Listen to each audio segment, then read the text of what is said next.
अस्सलाम वालेकुम first year student. आज हम न्यू टॉपिक स्टार्ट कर रहे हैं। क्लासिफिकेशन ऑफ ट्रैकियोफाइटा की सब डिवीज़न है शिफ्नोप्सीडा। कल हमने लाइकोप्सीडा पढ़ा था, उनके करेक्टर्स पढ़े थे। आज हम पढ़ रहे हैं शिफ्नोप्सीडा।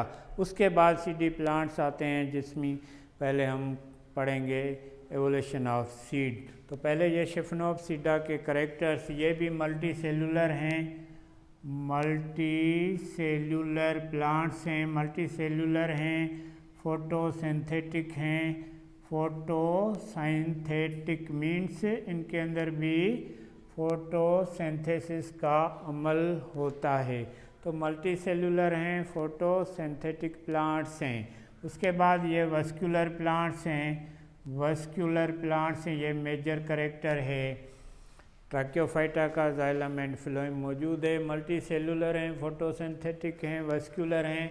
उसके बाद ये जो प्लांट्स हैं, इनके अंदर ट्रू रूट भी मौजूद होती है, ट्रू रूट भी मौजूद होती है, लेकिन ये रूट जो है वो टेप रूट नहीं होती है, एडवांटेशियस रूट होती है, क्योंकि ये भी सीडलेस प्लांट हैं।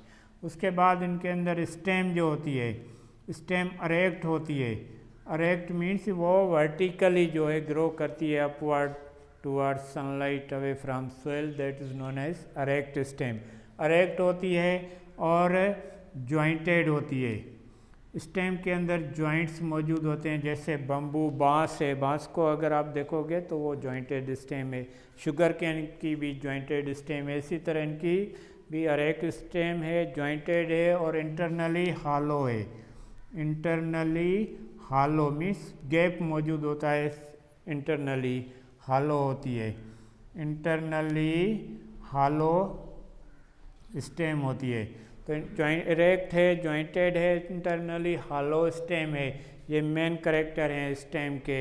और स्टेम के अंदर सेकेंडरी ग्रोथ भी होती है। इससे पहले जो हमने पढ़े थे उनमें सेकेंडरी ग्रोथ एब्सेंट थी। लाइकोप्सीडा में भी सेकेंडरी ग्रोथ नहीं होती, इनके अंदर सेकेंडरी ग्रोथ होती है। सेकेंडरी ग्रोथ में क्या होता है, विड्थ बढ़ती है स्टेम की, और प्राइमरी ग्रोथ में लेंथ बढ़ती है, और सेकेंडरी ग्रोथ में विड्थ बढ़ती है। तो इसके कार्क रीजन के अंदर कैम्बियम प्रोड्यूस होती है, जो सेकेंडरी ग्रोथ को मैनेज करती है। तो कैम्बियम प्रोड्यूस होती है कार्क रीजन के अंदर, तो कार्क कैम्बियम इसके अंदर, कार्क कैम्बियम सेकेंडरी ग्रोथ से प्रोड्यूस होती है। पहले कार्क रीजन के अंदर माइटोटिक सेल डिवीजन से न्यू सेल्स बनते हैं।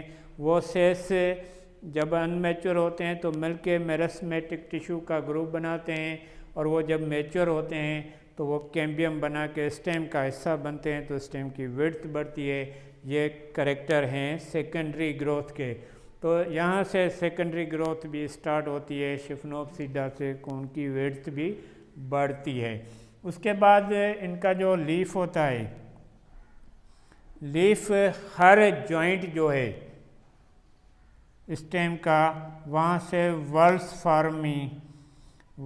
फॉर्म में bunch of leaf, bunch form में अराइजेज होते हैं।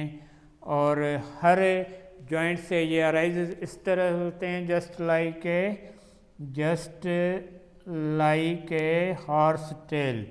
हॉर्स का अगर हम टेल देखेंगे तो हॉर्स के टेल के ऊपर एक बड़ा, फॉर एग्जांपल ये स्टेम है इनकी, ये स्टेम जॉइंटेड है, और इन जॉइंट से ये टेल्स निकल रहे हैं, और टेल्स के ऊपर जो है बंच ऑफ लीव्स मौजूद होते हैं, और ये यूनिपिनेट कंपाउंड लीफ होते हैं इनकी बंच पे। तो इस तरह से ये बंच निकल रहा है, वर्स राउंडेड लीफ का होता है। तो ये बंच जो है वो हर जॉइंट पे इस तरह से निकल रहा है, just like a tail of hair. तो इसको हॉर्स टेल प्लांट्स भी कहते हैं, इनको हॉर्स टेल प्लांट्स भी कहते हैं। घोड़े के टेल जैसे पत्ते होते हैं इनके अंदर, और हर जॉइंट पे पत्ते मौजूद होते हैं, तो इनको हॉर्स टेल भी कहा जाता है। और इसके टिप पे रिप्रोडक्टिव स्ट्रक्चर प्रोड्यूस होता है, जिसमें रिप्रोडक्टिव गेमिटोफाइटिक स्ट्रक्चर जो है applied archegonium and antheridium produce होते हैं।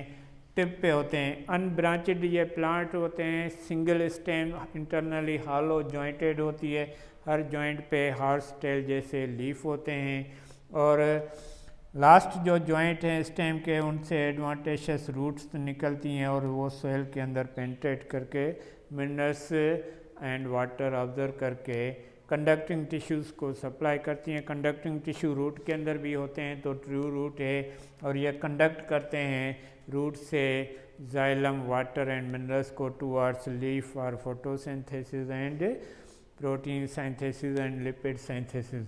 तो ये प्रॉपर स्ट्रक्चर है इन शिफनोप्सिडा के प्लांट्स का। तो ये सिंपल हैं और इनका एग्जांपल है इक्वेस्टियम। इक्वस बेसिकली हॉर्स का जूलॉजिकल नेम है, उसके बेस पे इनका नाम रखा गया है। इक्वेसिटम प्लांट हैं जो हॉर्स के टेल जैसे पत्ते होते हैं इनके, और इनके टिप पे एंथ्रीडियम एंड आर्चिगोनियम की प्रोडक्शन होती है जिसमें गैमेट्स प्रोड्यूस होते हैं।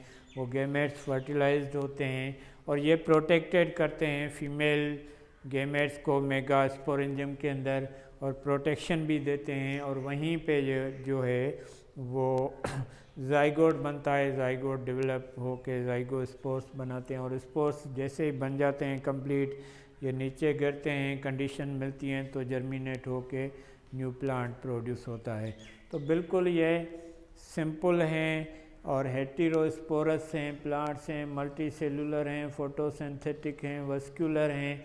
वस्कुलर मीन्स कंडक्टिंग टिश्यूज़ मौजूद हैं, xylem and phloem. True root है, ट्रू रूट मीन्स रूट के अंदर भी कंडक्टिंग टिश्यूज़ मौजूद हैं। रूट इनके अंदर टेप नहीं होती है, एडवांटेशियस होती है, स्टेम इनकी एरेक्ट होती है और जॉइंटेड होती है, इंटरनली हालो होती है। और उसके बाद सेकेंडरी ग्रोथ इन प्लांट्स के अंदर कॉमन होती है जिससे इनकी विड्थ बनती है।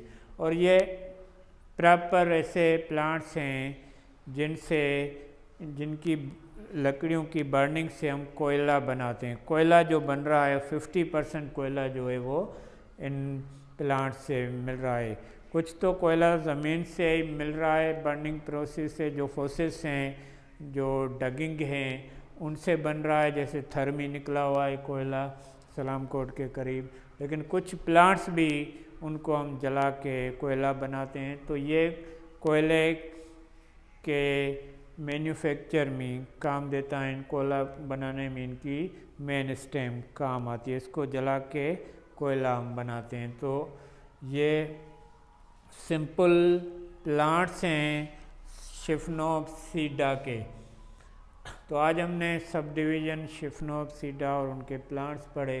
कल पढ़ेंगे टेरिडोफाइटा के प्लांट्स, लेकिन उससे पहले एवोल्यूशन ऑफ सीड है, सीड कैसे बना था 350 मिलियन पहले, उसकी फॉर्मेशन कैसे हुई वो पढ़ेंगे। ओके।